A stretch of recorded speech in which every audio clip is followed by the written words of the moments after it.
আসসালামু আলাইকুম রহমতুল্লাহি ওয়া বারাকাতুহু। আলহামদুলিল্লাহ, আসলে নিজ থানার নিজ জেলার লোকের সাথে একত্রিত হওয়া এটাও একটা ভাগ্যের বিষয় আলহামদুলিল্লাহ মনে করি।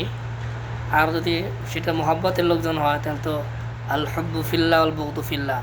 আর আরবিতে একটা প্রবাদ বাক্য আছে, জোর গিব্বান তাজদুদ হুব্বান, দীর্ঘদিনের সাক্ষাতে মোহাব্বত বৃদ্ধি পায়। তো যাই হোক আলহামদুলিল্লাহ, এই আরবি প্রবাদ বাক্য আছে রাউদাতুল আদব কিতাবে। তো যাই হোক আলহামদুলিল্লাহ, ডান পাশে শ্রদ্ধেয় বড় ভাই আব্দুর রাজ্জাক ভাই,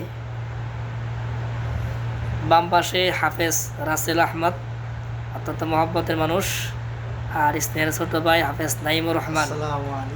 ওয়ালাইকুম আসসালাম রহমতুল্লাহ। যারা আমাদের দেখবেন দোয়া করবেন আমাদের জন্য, আল্লাহ তাআলা যেন আমাদেরকে সবসময় সুস্থতার সাথে সম্মানের সাথে রাখে, আমিন। আমরা চারজন আছি এখন একসাথে আলহামদুলিল্লাহ।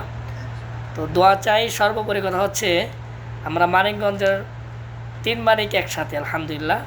আর আব্দুর রাজ্জাক ভাই শেরপুর বাড়ি, কিন্তু খুব কাছের মানুষ। আল্লাহ পাক যেন আমাদের সবাইকে ভালো রাখে, সকল প্রবাসীদেরকে আল্লাহ পাক নিরাপদের সাথে সম্মানের সাথে সুস্থতার সাথে রাখে, আমিন। হালাল রিজিক বেশি বেশি করে সবাইকে উপার্জন করতে তৌফিক দান করুন, আমিন। আসসালামু আলাইকুম রহমতুল্লাহি ওয়া বারাকাতুহু। আজ হচ্ছে 16 তারিখ 4, 2025।